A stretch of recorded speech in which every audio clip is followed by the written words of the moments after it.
welcome to the Texas System of Care Cultural and Linguistic Competence Podcast. My name is Shannon Moreno, and I'm the CLC, or Cultural and Linguistic Competence Specialist, with Texas System of Care.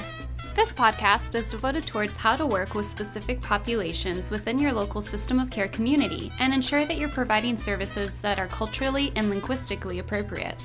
This series is focused on working with the Latino community. For a further explanation of CLC terminology, including terms used in this podcast, we recommend checking out the ABCs of CLC webinar series. Today we are joined by Dr. Manuel Zamarripa, Professor of Counseling at South University in Round Rock, Texas. Dr. Zamarripa, thank you so much for joining us this morning. Thank you for inviting me. Yeah, to talk about the Latino community a little bit. I know that you have, a good background in providing counseling services, specifically focusing on the Latino community. And you do consulting services and teach courses as well to kind of bring that lens on this specific population. So first of all, just in general on the idea of mental health, mental illness, health and wellness at large, really, I think that here in the U.S., a lot of providers are just automatically accustomed to like the medicinal model. Right. And have to work with a framework of, categorizing and kind of putting things in boxes and particular boxes that may or may not necessarily translate cross-culturally. So could you just share some of your observances as far as within the Latino community, what might be some different constructs of health, including mental health, that may not necessarily fit into the boxes that we might be accustomed to here in the U.S.? Yeah, I think starting from the idea that in the United States and in other Western nations, mental health has followed the path of the medical model, physical medical model. So it's kind of a quandary we're in the moment, because the counseling field has begun to recognize and move toward what we're talking about as a wellness model, which is inclusive of the medical model, but other aspects of wellness that we'll talk about.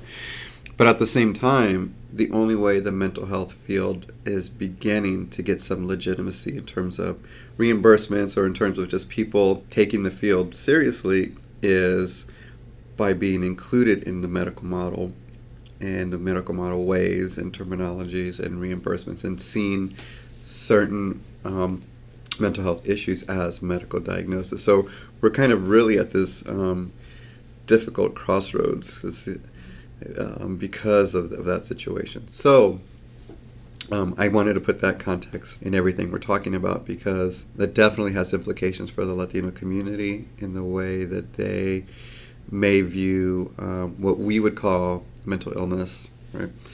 And then it's going to affect how they're going to approach treatment, depending on how that treatment is presented or advertised or talked about. Because if they encounter treatment that's very much medical model and has those particular categories, then it may not connect with their experience. And so one of the ways to look at their experiences is through this idea of a wellness model, and to consider how the population views themselves as when they are well and when they are not well. Concepts of illness are always culturally based, and explanatory models of what constitutes illness is often culturally based. So for the Latino population, a lot of the times, even though it's not talked about always in these terms, but the idea of balance and being not imbalanced in one's life or in one's feelings or in one's thoughts is an indication that something's off. Right? For many people, a lot of the times the first place to turn to think through that is a spiritual lens. And so that may mean a religious lens, but maybe not. One of the things that happens a lot of the times in some of the population is that religion and spirituality also has a lot of connection to the home and the family. So it may not mean thinking of it as a specific religious cause, but just something not in balance with God or something higher. And so that means, second to that, is that oftentimes it's seen as some type of relational piece, which the spiritual piece is relational because there's something out of balance with you and not the higher power or whatever path that you're following spiritually. Other than that, then the relations between other people, between your family, between your community, if you're not putting good stuff out there, then you're not going to get good stuff back, and then so you're off balance. So a lot of the times is what am I doing, or what are other people wishing on me, or that type of interaction. And then you may have a consideration of, well, maybe something's going on in the brain, literally, like, in the brain, something mentally. That may be one of the latter explanations in trying to see what's going on with me, what's happening. If you're feeling down, if you're feeling depressed, it's very common to say, have faith. Have you prayed? God will take care of you. Pray. We'll pray for you, and all of that is just kind of the first initial step toward figuring something out. And a lot of the times, that first initial step is a spiritual. There's a spiritual piece to that. I'm glad that you brought up the aspect of explanatory models, because I think that's a lot of what it comes down to. And I think that oftentimes when people hear about translation issues, they think automatically that that's only within the framework of linguistics, right? You're translating a word incorrectly or something like that, and that's certainly one piece of it. But then we also have these explanatory models where if you have like a psychiatrist who's very much working from the medicinal model, and they assume that all of their clients are as well. If they go to prescribe a prescription and assume that person has some basic knowledge of biology, and not just cognitive knowledge of biology, but also the buy-in of kind of understanding, as a psychiatrist is talking when they're saying like, oh, your hormones are out of balance, or whatever that kind of physiological case may be within the medicinal model, that may not translate. The words might, but if someone is coming with a framework of, it's mal de ojo, or like an evil eye situation, or I'm out of balance in my relationships or something like that, then that doesn't make any sense whatsoever. Have you seen in your practice, I don't know, maybe specific examples where it seems like maybe a client has had that type of an experience before? Where there's a miscommunication or not a barrier in communication. Sure, yeah. All that. Clients have come to me, usually it's when I work with kids or adolescents, and the parents are describing experiences they've had because their kids have been struggling, so maybe their kids have been referred to a psychiatrist, and they know a little bit about, they're trying to repeat back, they say that something's wrong in the brain and they need medicine, but that's about the limit of sometimes the understanding. So what's been really helpful is trying to choose metaphors that make sense, and trying to find out, of course, how the family explains other times and other family members are maybe out of balance, right? Not doing so well.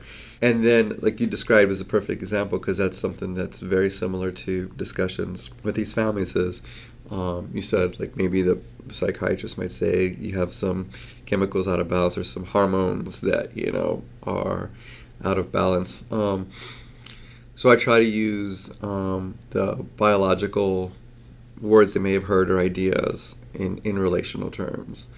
And so I think explaining to them that when we are not feeling okay, when we are feeling like something is wrong, we look to our life, to our interaction, maybe spiritually, like I said before, to what could be the problem.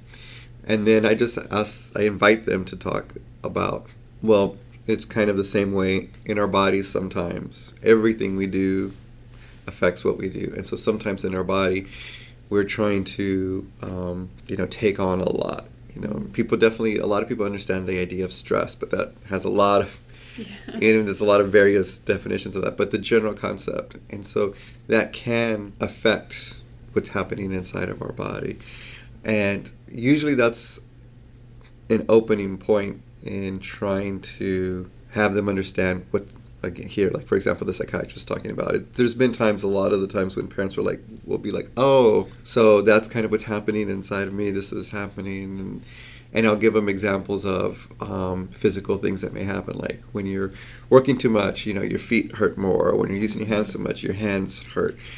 Well, sometimes that happens inside of us when we're feeling some stress or not some stress. Things are shifting and some things are used more often, and so then that's when we need to stop. Or if I have enough knowledge of what the psychiatrist maybe is doing or the other treatment in terms of the medication they're giving, and if I think that is something that they're wanting more information about, then I'll explain to them that's why they might be suggesting this for you, and try to be really open and really fully describe what taking medication may or may not do for them. And but at least they're able to see, I think, in their mind, they have a metaphor that makes sense from a perspective that they understand. Yeah, no, I think that's great. And then I think another aspect of that potential interchange I was talking about before, giving the example of like a psychiatrist working with a client or with a family, that on the provider side can be kind of tricky to navigate, is something called the polite yes, yes, which I don't think is necessarily characteristic within all the Latino cultures, but maybe a little bit more within Mexican culture and Mexican American culture. Yeah. Could you speak to that a little bit and how a provider might be able to pick up on some signs that maybe it's a polite yes that's happening? I think that is a good point. That, I think connects to the notion of hospitality. And so a lot of Latino clients, and maybe more Mexican American clients or Mexican descent clients, have this notion of trying to be respectful of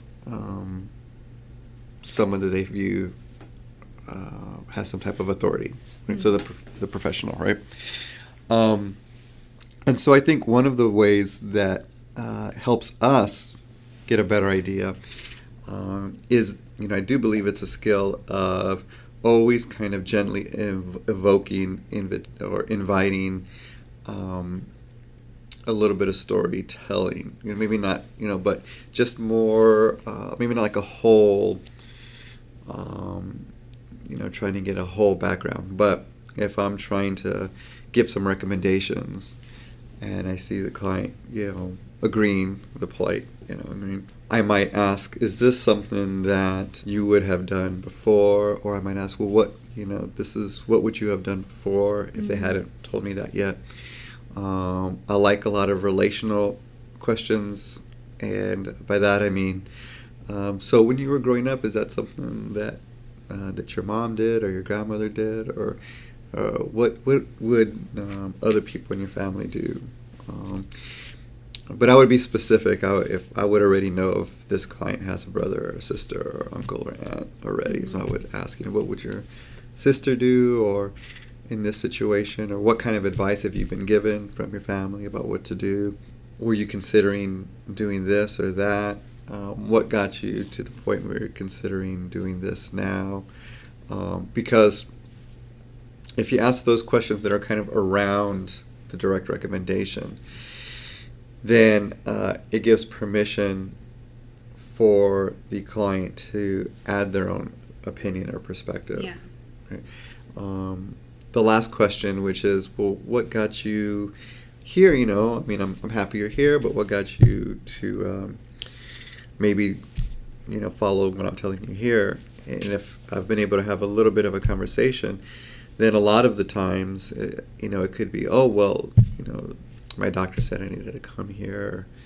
Or if it's a parent about their child, well, this principal said I needed to come here, or they'd interpreted my child would be in trouble, or so there's there's some other external reasons that brought them there, which gives you a sense of the buy-in of really what they may or may not understand about the recommendations that are being given from the provider. Yeah.